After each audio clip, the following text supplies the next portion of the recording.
ಎಲ್ರಿಗೂ ನಮಸ್ಕಾರ. ಇವತ್ತಿನ ವಿಡಿಯೋದಲ್ಲಿ ದೇವರ ಪೂಜೆ ಯಾವಾಗ ಮಾಡೋದು ಉತ್ತಮ ಅನ್ನೋದ್ರ ಬಗ್ಗೆ ತಿಳ್ಕೊಳ್ಳೋಣ. ನಮ್ಮ ಹಿಂದೂ ಸಂಪ್ರದಾಯದಲ್ಲಿ ದೇವರ ಪೂಜೆಗೆ ಬೆಳಗಿನ ಸಮಯವನ್ನು ಅತ್ಯಂತ ಶುಭವೆಂದು ಪರಿಗಣಿಸಲಾಗಿದೆ. ವಿಶೇಷವಾಗಿ ಬ್ರಹ್ಮ ಮುಹೂರ್ತ ಅಂದರೆ ಬೆಳಗ್ಗೆ 4ರಿಂದ 6 ಗಂಟೆಯೊಳಗೆ ದೇವರ ಆರಾಧನೆ, ಜಪ, ಧ್ಯಾನ ಮತ್ತು ಪೂಜೆಗೆ ಅತ್ಯುತ್ತಮ ಸಮಯವಾಗಿದೆ. ಈ ಸಮಯದಲ್ಲಿ ವಾತಾವರಣ ಶಾಂತವಾಗಿದ್ದು ಮನಸ್ಸು ಏಕಾಗ್ರವಾಗಿರುತ್ತೆ. ಬೆಳಗಿನ ಪೂಜೆ ಯಾಕೆ ಶ್ರೇಷ್ಠ? ಮನಸ್ಸು ಶಾಂತವಾಗಿರುತ್ತೆ, ಸಕಾರಾತ್ಮಕ ಶಕ್ತಿ ಹೆಚ್ಚಾಗುತ್ತೆ, ದಿನವಿಡೀ ಉತ್ತಮ ಚಿಂತನೆ ಮತ್ತು ಉತ್ಸಾಹ ದೊರೆಯುತ್ತೆ, ದೇವರ ಕೃಪೆ ಮತ್ತು ಆಶೀರ್ವಾದಕ್ಕೆ ಪಾತ್ರರಾಗ್ತೀವಿ. ಸಂಜೆ ಪೂಜೆ ಕೂಡ ಮಹತ್ವದ್ದೇ. ಬೆಳಗ್ಗೆ ಪೂಜೆ ಮಾಡೋಕ್ಕೆ ಸಾಧ್ಯವಾಗದಿದ್ದರೆ ಸೂರ್ಯಾಸ್ತದ ಸಮಯದಲ್ಲಿ ಅಥವಾ ದೀಪ ಬೆಳಗುವ ಸಮಯದಲ್ಲಿ ಪೂಜೆ ಮಾಡಬಹುದು.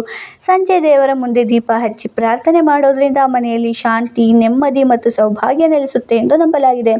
ಪೂಜೆ ಮಾಡುವಾಗ ಗಮನಿಸಬೇಕಾದ ವಿಷಯಗಳು: ಸ್ನಾನ ಮಾಡಿ ಶುಚಿಯಾಗಿರಬೇಕು, ದೇವರ ಕೋಣೆಯನ್ನು ಸ್ವಚ್ಛವಾಗಿಡಬೇಕು, ಭಕ್ತಿ ಮತ್ತು ಶ್ರದ್ಧೆಯಿಂದ ಪೂಜೆ ಮಾಡಬೇಕು, ಪೂಜೆ ಸಮಯದಲ್ಲಿ ಮನಸ್ಸನ್ನು ದೇವರ ಕಡೆಗೆ ಮಾತ್ರ ಕೇಂದ್ರೀಕರಿಸಬೇಕು.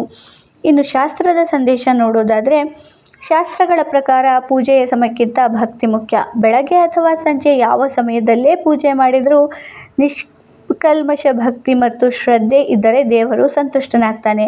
ಸಮಯಕ್ಕಿಂತ ಭಕ್ತಿಯೇ ಶ್ರೇಷ್ಠ. ಭಕ್ತಿಯಿಂದ ಮಾಡಿದ ಪೂಜೆಯೇ ದೇವರಿಗೆ ಪ್ರಿಯ.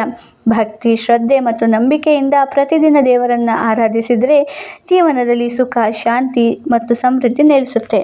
ಈ ಮಾಹಿತಿ ಇಷ್ಟ ಆಯಿತು ಅಂದರೆ ವಿಡಿಯೋನ ಲೈಕ್ ಮಾಡಿ, ಶೇರ್ ಮಾಡಿ, ಸಬ್ಸ್ಕ್ರೈಬ್ ಮಾಡಿ. ಧನ್ಯವಾದಗಳು.